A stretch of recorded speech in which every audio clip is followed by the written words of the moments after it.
Chapter 3 from the book by Abdullah, and it was told of a certain potter, 1920. The philosophy of Abdullah, wake thou that sleepeth. Get some of the nowness into your thinking. Don't wait to die to get into heaven. Behold, the kingdom of heaven is at hand. It is within you. What is heaven? It is happiness and joy. It is right thinking and right acting. It is making obstacles, stepping stones instead of stumbling blocks. It is getting plenty of blue sky and sunshine into your mind. All about you lie infinite possibilities. Opportunity and fortune literally plead with you to take them in. Fate is the blind belief of the fearful. It is the great safety valve for failure and stagnation. Failure is the letting go of your grip. There is no such a word as failure to the right-thinking man. True material conditions may change, but with the destruction of the shell of an egg, we have an advanced state of progress that will eventually fly off into the great free sky, thrilling with joy. Failure to the material sense may be opportunity and fortune forcing you to make a step forward that you have heretofore been reluctant in taking.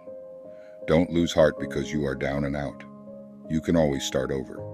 There is always a new day. Success is not measured in dollars and cents. It is measured in happiness and contentment. Happiness is not an elusive something that keeps dodging you, but it is a permanent state to the right-thinking man. Have some of the qualities of a cork. Refuse to stay under. Get plenty of joy into your thinking. Try singing instead of mourning. Try realizing what it is to be a son of the Most High, a son of the King. Get some of the nobility that is yours into your thought. Be noble. Protect yourself by keeping your thought filled with goodness and truth. If it is full of good, there is no room left for evil or fear. Evil thinking is the plague that produces all sickness, sin, and death, and right thinking corrects this. You cannot think death and life at the same time. Either one or the other holds the floor. Neither can you think riches and poverty, health and sickness. Be sure then that you are thinking on the right side. When you are thinking right, no plague shall come nigh thy dwelling. Have you lost your material home? Then you are now ready to enter into your divine estate.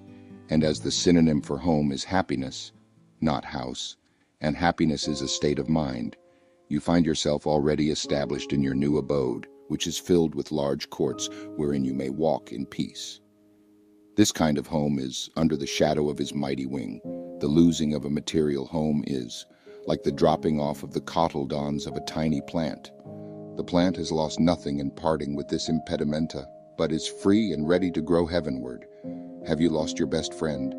Did he betray you? This may help you to know that to lean on your own understanding is a dangerous thing, and further that God is the only true friend of man, and he is unchangeable and eternal.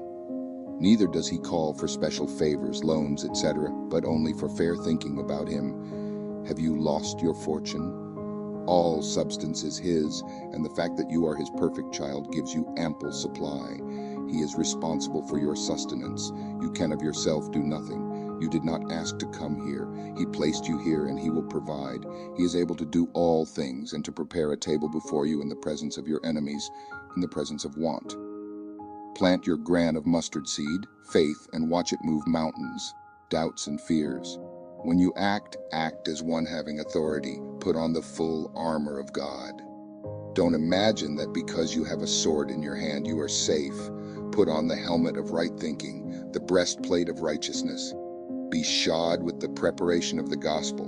Have your shield engraved with the words, "Who is so great a God as our God?" Then your two-edged sword of wisdom will cut through the enemy's lines.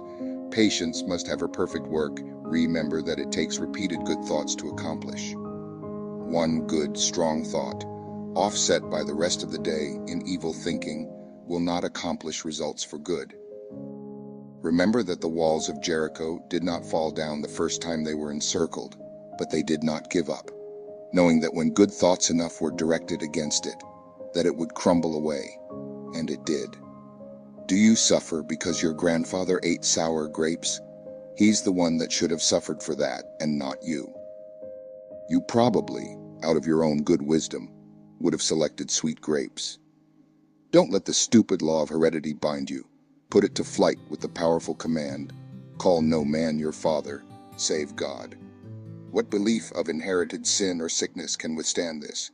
Rejoice and be exceedingly glad, for all things are possible to the man who puts his trust absolutely in God, and who knows, with him all things are possible, here and now,